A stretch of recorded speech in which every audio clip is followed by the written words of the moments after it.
Hello everyone and welcome back to Plague Inc. Evolved Radio with you here, and today we're going to be doing a walkthrough of Bacteria on the normal difficulty.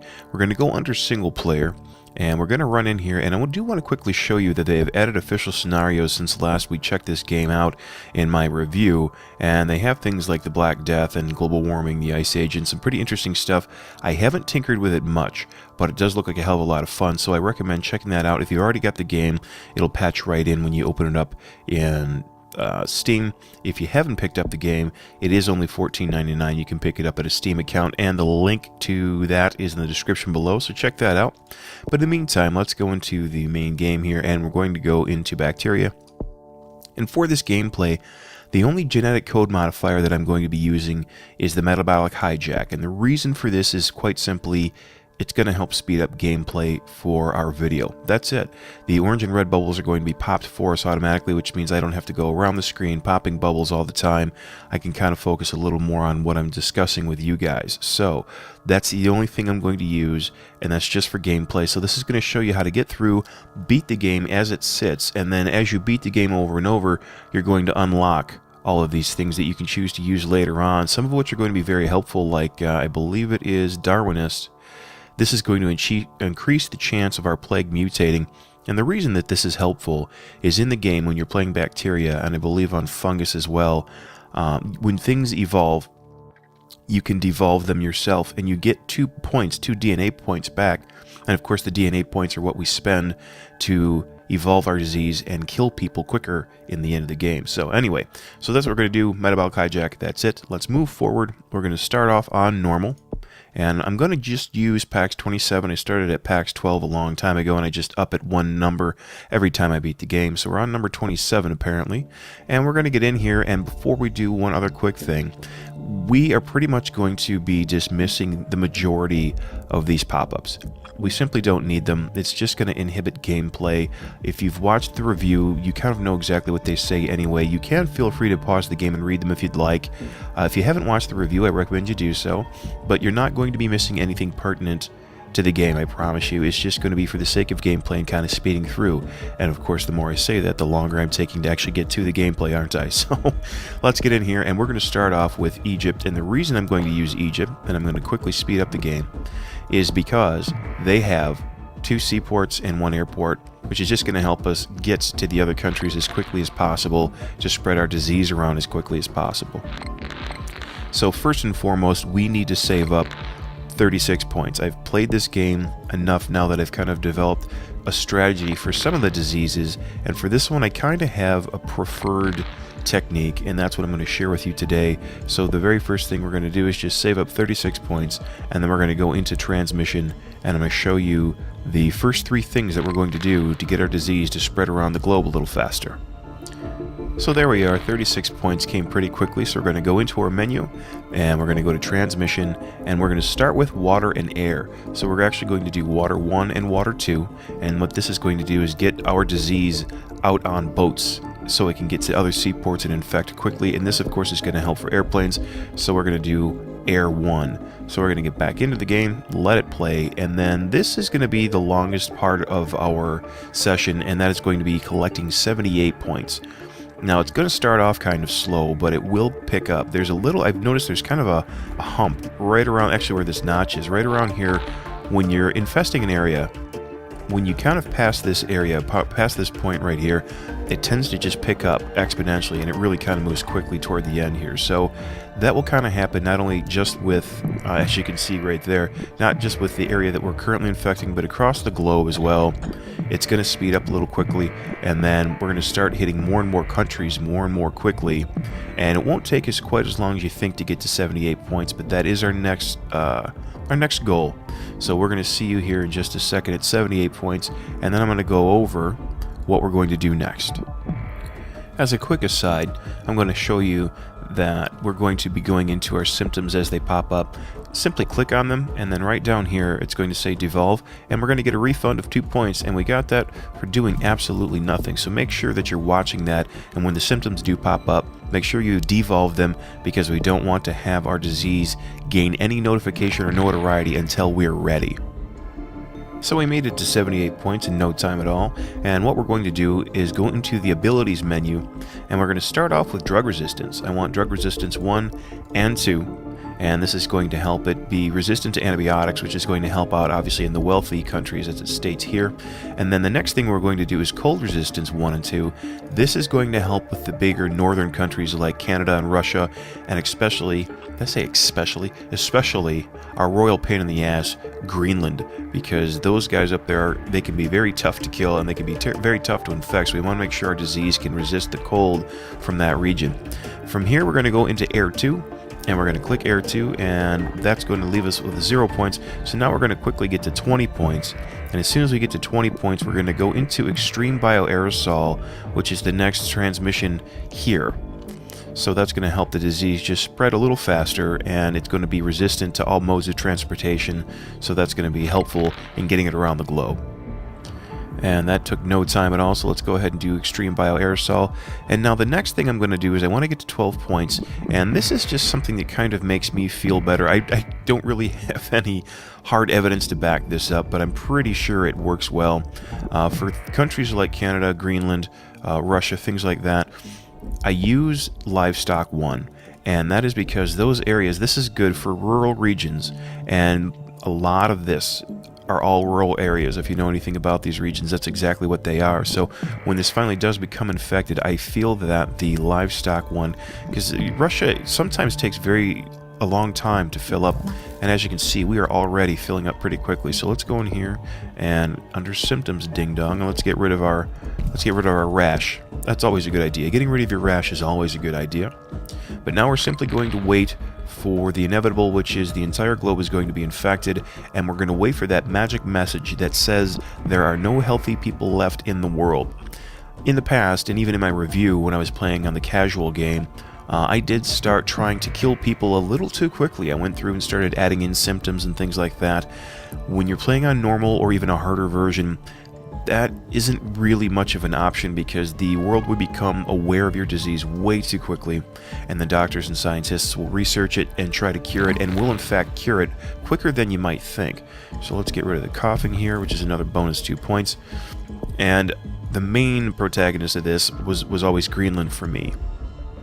I at one point played a version of this game just on the normal difficulty, and I think I was probably 3/4 to 2/3, or other way around, 2/3 to 3/4 of the way through, and I started going ahead and dropping my bombs and just really making the disease deadly. And believe it or not, what ended up happening is I killed off the damn population before I was able to infect the entire population. So I would encourage you to be patient and just wait until everybody is infected, and as soon as that happens, you can go through, and we're going to go through the symptoms, and we're going to show you a nice path to go through and quickly kill all of humanity. A nice, quick, easy way to kill all of mankind. And here is that wonderful message that there are no healthy people left in the world. What an amazingly strange thing to say. At any rate, so we're going to click OK on this, and what we're going to do now is we're going to go into our transmission, because now everybody has this disease. We no longer need any of these things, which means we can get points back, and we're going to need them. We have 76, which is a decent amount, but we want more than that. So let's go ahead and devolve all of these transmissions that we spent money on, or spent DNA points on. We're going to get a small refund on this, and that's going to help us out when we get to the next step, which is killing folks. So we can actually get rid of the cold resistance as well, because again, everybody already has this disease, so it's just simply not necessary. So now let's go to symptoms. Under symptoms, you can go about this a few different ways. You can pretty much go from any corner of the map, so to speak, here, and right around the center obviously are the good things. Most of all, I think it is this one here, is total organ failure, and that is the one that's going to take our severity and, more importantly, our lethality, and it's going to skyrocket it. So I'm going to start with coughing. I have found this chain to be pretty direct and easy, so we're going to do coughing, and then we're going to go to sneezing. From here we're going to use immune suppression, and you can see kind of the difference after we click what it jumps up. This is total organ failure right here, so it wasn't here, it was here. If you look at this, this is what we have right now, and this is the jump up we're going to get in lethality and severity by clicking total organ failure. So this is an important one. So we're going to take that on. We're also going to add coma, which really helps us out, and then we don't have quite enough yet, but these two I definitely want to pick up, and that is systemic infection and paralysis. We only need 3 more points for paralysis, so let's get in here.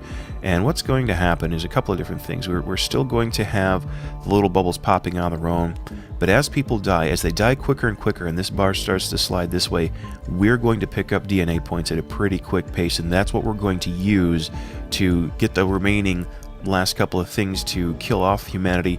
Also, I'm going to want to save some points because the genetic reshuffle 1 and 2 might come into play. We won't lose the game if we don't do the reshuffle, and what the reshuffle will do is, let's say it's up to 30%. If you hit the first genetic reshuffle, it might bounce it back to, say, 20 or 25%. It just slows down the cure progress so it doesn't get too far away from us. Also, I'm going to be clicking the OK button a lot here right quick, because what's going to happen is all the things are going to pop up because people are going to start dying. It's going to let us know that doctors are researching it, the world is aware of it, and blah, blah, blah. Feel free to read them on your own time if you'd like, of course, because it's good information, but I'm guessing you've probably seen them. So let's just get through it so we can start the death, which still kind of catches me off guard, but that is the goal of the game, is we need to wipe out civilization. Our fellow mankind simply have to go. So as you can see, now we have the death toll starting to rise. We have some DNA points still that are going to be popped, and we've got what we need, symptoms, for our paralysis. So let's go ahead and do that. The next one is going to be systemic infection, which is 23 points. It's going to come kind of quickly now. As you can see how quickly people are dying here. That's just Greenland, but even in the world, they are dying really quickly. The disease is being researched, so let's get to 23. There we are. Let's get systemic infection. People are going to die that much faster. And now for abilities, we want to have the genetic reshuffle requires 21 points. So we're going to save that up and see how far we can get, or how fastly we can get that before this gets too far ahead of us. Let's go ahead and reshuffle now, and that's going to drop it. Dropped it, looked like maybe 10% there, which is pretty good. The second one is 26 points, which we can actually get to before this gets too far away, and Spain is going to start doing the cure, the global cure. Here's 26 points. Let's reshuffle again. That's going to drop that down, what, another 10%? Nope, 5% that time. That's fine, because we're pretty much done. This is in the bag here. The only thing I have to kind of do is follow this plane around and quickly click on the little bubbles so they don't speed along the cure too much, but as you can see, the cure's pretty much stopped. There simply aren't enough people left in the world to research this disease. I don't know where that boat came from America, of course. You can kill off almost all of America, but we still want to go on vacation, and that's just the truth. But very shortly, we're going to have that wonderful message that says we have, or what is it? It's not going to, the world isn't going to make it. I'll show it to you. Oh, the nausea symptom has mutated, and that's fine. At this point, we don't worry about whether or not, matter of fact, let's go in here to symptoms. We got some other things. Why not? Let's have some fun with it. That's going to kill some people, and we'll make people, oh, wrong thing. I thought we didn't have that, but that's okay. You know, just throw a couple extra points into making it that much more of a painful disease. Why the hell not? Let's have fun with killing humanity. Here is our message. PAX 27 to destroy humanity. So the last few humans are watching the end of history, so we've wrapped this one up, and quite simply that is how you're going to go through and beat the game with the bacteria on a normal difficulty. And gameplay time, honestly, this only took about 15 minutes. I know the video was even shorter than that with the edits, but it didn't take too long to do this. And our score, 7280, not too bad. How long did it take us? 936 days. I've had much faster than this using the same methodology. It just sort of depends on how quickly your DNA points are going to come, but this is really a good way to go about it. We've wiped out humanity, and now I have unlocked everything thus far. If I hadn't, it would say, okay, you have unlocked whatever. So if we were to go back into bacteria again, and we could insert a gene, you're going to start unlocking all of these genes that you can insert to kind of help the game out. It'll kill quicker, it'll get the disease to spread faster, all kinds of different things that'll help you out to get a higher score. So you can, if you want, simply start playing the game on bacteria over and over to unlock most of this stuff, because it is a pretty easy way to go about it. Bacteria is a pretty easy disease to wipe out humanity with. We will go over virus in the next video. Virus can be a little more tricky, and the main reason for that is you can devolve the mutations, but it actually costs you DNA points instead of refunding them. So it's going to be a completely different methodology, and we'll go over that in the next video. In the meantime, do me a favor, if you know something about this game that I don't, please share your information. I'd be more than happy to read it and check it out. Leave a like on this video if you liked it, subscribe if you'd like to see more like it, and also visit us on the City Builder Collective. I know this isn't a city builder game, but it is a strategy game, and this is something that we're kind of aiming toward on that page, is discussing strategy and city building style of games because we find them pretty interesting, so we'd love to see you there.